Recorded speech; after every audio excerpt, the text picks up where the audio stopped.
My channel. I am सिमरन सहानी। तो मेरे प्यारे भाई बहनों, आपको मुझे पता है बहुत टेंशन हो रही थी सारी पोम्स की टोन की, तो टोन की टेंशन नहीं लेनी है। सभी पोम की टोन के ऊपर कुछ चंद लाइनें मैं अभी आपको बताने वाली हूं जो तुम्हें ध्यान में रखनी है, जिससे तुम्हें पता चल जाए पोम में कैसी टोन यूज करी गई है। So there is no need to worry when your Simran दीदी इज हियर।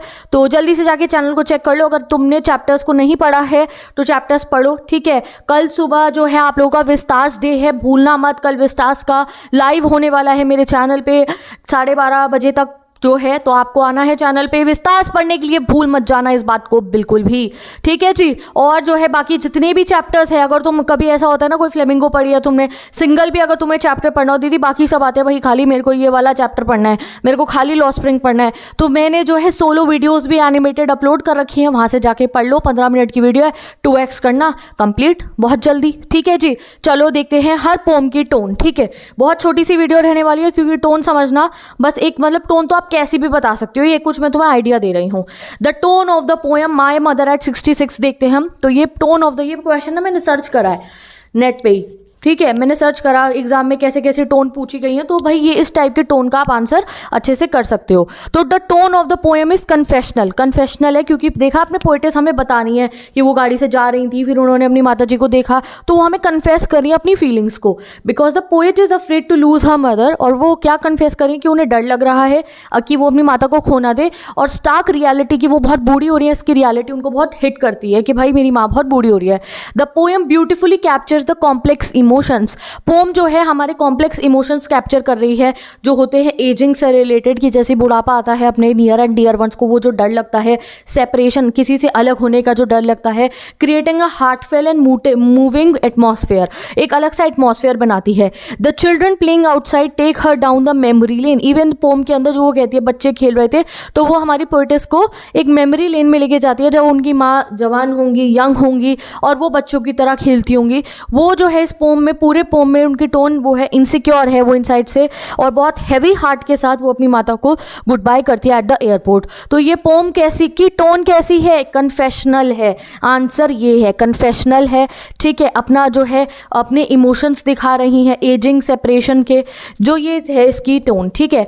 नेक्स्ट अगर मैं टोन ऑफ कीपिंग क्वाइट करूँ तो the tone of keeping quiet is काम थ्रू आउट, ठीक है। अब वो जो है पोएट बहुत बड़ा मैसेज दे रहे हैं, चुप रहो, वॉर मत करो, पॉल्यूशन मत करो, बट वो धमका के डिबेट करके भी नहीं दे रहे, प्यार से समझाने हैं सामने वाले को, शांत रह के समझाने हैं। तुम चुप रहो 12 सेकंड तक, मेरी बात सुन लो, और बोले जाने और हम भी चुपचाप सुने जा रहे हैं। बहुत कामनेस होती है जब ये पोएम मैं पढ़ाती भी हूँ, तो मुझे खुद ऐसा लगता है कि हाँ भाई सब चुप बैठ के, मेरे सारे भाई बहन 12 सेकंड तक चुप है जितनी देर में तो वीडियो पढ़ा रही हूँ। तो भाई ये हो गई कीपिंग क्वाइट की पोएम है, calm throughout, since the poet is urging his reader to stay silent and still. वो तो कहते भाई चुप रहो, and he himself adopt a very tranquil and serene tone to set poem's mood. तो वो खुद भी ऐसे नहीं कि उन्होंने गाना पोएम में बहुत राइमिंग स्कीम डाल दी है, बहुत सारी ऐसी पोएटिक डिवाइसेस डाल दी है, नहीं, बहुत ही स्लोली और बहुत ही पीसफुल माहौल पोम के अंदर है। अब मेरे को तो इंग्लिश में पढ़ती भी रहती हूँ अपनी ग्रेजुएशन पोस्ट ग्रेजुएशन, तो मुझे और समझ में आता है कि हाँ ये पोम की जो है बिल्कुल काम टोन है। आगे चल के तुम भी जो है ऐसे डिफ्रेंशिएट, अगर आप आगे इंग्लिश कंटिन्यू करोगे तो आपको पता होगा कि हाँ भाई ये पोम की टोन जो है बिल्कुल काम है, ठीक है। थिंग ऑफ ब्यूटी की टोन पे आ जाते हैं अब हम। तो थिंग ऑफ ब्यूटी की टोन काम वाम नहीं है, वो ब्यूटीफुल है। ब्यूटीफुल ऐसा लगता है ना, सुंदर सुंदर चीज़ें दिखती रहती हैं, ब्यूटी है, ब्यूटीफुल चीज़ें दिखती रहती हैं। नेचर ऐसा लगता है भैया कोई बस पहाड़ों पर ले जाए, यार तो हम गलत कर रहे हैं, यहाँ पे नेचर के पास जाना चाहिए हमारे को। इस टाइप की आपको मन करता है ना इस पोम को पढ़ते हुए। माय मदर एट 66 के समय पे डर लगता है, कीपिंग क्वाइट के समय पे भी कुछ शांत सा लगता है, थिंग ऑफ ब्यूटी पढ़ते हुए ब्यूटीफुल चीज़ें दिख रही होती है, आंट जेनिफर पढ़ते हुए बुरा लग रहा होता है, रोड साइड स्टैंड पढ़ते हुए बुरा लग रहा होता है। तो ये टोन पे डिपेंड करता है, समझे। अब टोन देख लो थिंग ऑफ ब्यूटी की। The tone of this pome is very loving, beautiful है, पीसफुल है एंड ऑप्टिमिस्टिक, पॉजिटिव टोन है बिल्कुल, कि चिंता मत करो, भगवान जी ने नेचर दिया तो है, ये थिंग ऑफ ब्यूटी ऐसे एंजॉय करो, ठीक है। Keats sets the tone for the poem when in the second line he says loveliness increases। तो पोम की टोन कब सेट करी उन्होंने, कीट ने, जॉन कीट्स ने, loveliness increases पे, जहाँ पे वो कह रहे हैं loveliness increases, यानी कि उन्होंने बहुत प्यारा मोड़ दे दिया है इस पोम को। These words just create a gentle vivid image in reader's mind। आपको सुंदरता बढ़ती भी दिख रही होगी, खुशी सी होती है मन के अंदर, ठीक है जी। Dictionary.com defines the word lovely as charming और exquisitely beautiful, ठीक है। तो यहाँ भैया लव लविंग मतलब बता रखा है कि यहाँ पे लविंग मतलब है, लवली मतलब है बहुत चार्मिंग, बहुत ही ज़्यादा ब्यूटीफुल। ठीक है जी, आगे पढ़ते हैं हम। अगली पोम की जो है टोन, अगली पोम आती है हमारी द रोड साइड स्टैंड। तो भैया ये स्टार्ट होती है सैडनेस के टोन से, इसमें टोन चेंज होती रहती है तो बताऊंगी ना, क्या पता किसी स्टैंजा में कोई टोन हो, क्या पता किसी स्टैंजा में कोई टोन हो। तो the poem starts with a tone of sadness, grief and a sense of helplessness. तो स्टार्ट होती है ये सैडनेस, ग्रीफ से और हेल्पलेस, बिल्कुल ही ऐसा लाचारी का फील होता है।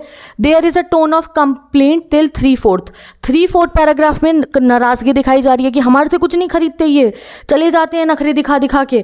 Of the poem and suddenly the poet voices his frustration at the helpless of the situation. ठीक है, and then states how it would be a great relief to put these people at one stroke out of their pain. ठीक है जी, तो भाई यहाँ पे complaint की पूरी चल रही होती है। तो ये आप पढ़ लो, रीड करते रहो साथ में। आगे फिर कुछ समय बाद जो है ये वाली, जब पोएट ये कहते हैं कि भाई इन लोगों को जो है इनको एकदम से मार ही दो तुम एक स्ट्रोक के अंदर, ये उनकी फ्रस्ट्रेशन शो कर रहा है कि पोएट अब फ्रस्ट्रेट हो चुके हैं। ठीक है, Robert Frost suggest that the only solution would be to put them out of their misery by shooting them और even excremating them. Though in the line he retracts from this rather harsh statement by stating that next day as I came back into scene, I wonder how I should like you to come to me and offer me to put me gently out of my pain. ठीक है, तो भाई यहाँ पहले pome की tone थी sad वाली, grief वाली, हेल्पलेसनेस वाली। उसके बाद पोम की टोन में कंप्लेन आ जाती है, और कंप्लेंट आने के बाद में पोम की टोन में पोएट फ्रस्ट्रेट हो जाते हैं जब वो कहते हैं इन लोगों को मार दो, फ्रस्ट्रेशन है। ठीक है, तो ये चीज़ आपको समझनी है। ये 3 टाइप की जो है आपके यहाँ पे पोम में टोन चल रही है। अब आंट जेनिफर की टोन देखते हैं। तो the tone appears to be positive and cheerful when the poet describe the tiger. जब भी टाइगर आता है तो पॉजिटिव सी टोन बन जाती है, चीयरफुल सी, टाइगर को देख के हम भी जोश में आ जाते हैं। एंड जैसे ही आंटी को आता है तो सैड और डल एक टोन हो जाती है। यही टोन है बस आंट जेनिफर्स टाइगर की। तो तुम समझ जाना, ऐसा ना हो कि टाइगर वाला स्टैंजा हो ना हो, तुम आंटी वाला स्टैंजा चल रहा हो कि aunt Jennifer's fingers fluttering through her wool, और तुम उसमें लिख जाओ बड़ी चीयरफुल टोन है ये, तो भाई सब गलत हो जाएगा। चीयरफुल कहाँ है, सैड हो रहा है ना। आपको टोन कैसे पहचानोगे, पढ़ना उसको कि पोम में क्या हो रहा है, समझना, मन में जो फील हो रहा होगा, ऑप्शन देखना, 4 ऑप्शन दे रखे होंगे, क्या लगता है उसमें क्या लग रहा होगा। अब तुम्हें कन्फेशनल टोन होती है, नाराज़गी दिखाना होता है, कंप्लेंट, फ्रस्ट्रेशन, सैडनेस, चीयरफुल, ये टाइप की टोन्स होती है। लिख देना जी, आ गई समझ में टोन सारी। तो विद दिस मिलते हैं नेक्स्ट वीडियो में जहाँ ऐसी नेक्स्ट कॉन्सेप्ट को कवर करेंगे। चीयरफुल, ये टाइप की टोन्स होती है। लिख देना जी, आ गई समझ में टोन सारी। तो विद दिस मिलते हैं नेक्स्ट वीडियो में जहाँ ऐसी नेक्स्ट कॉन्सेप्ट को कवर करेंगे। कल 12:30 बजे वाला लाइव देख लेना विस्तार बुक का, और अगर बाद में देख रहे होगे तो रिकॉर्डेड वीडियो होगी, फिर तो आराम से आप बाद में ओके तो उसको अटेंड कर लेना। मैं चलती हूँ, bye bye, take care and best of luck.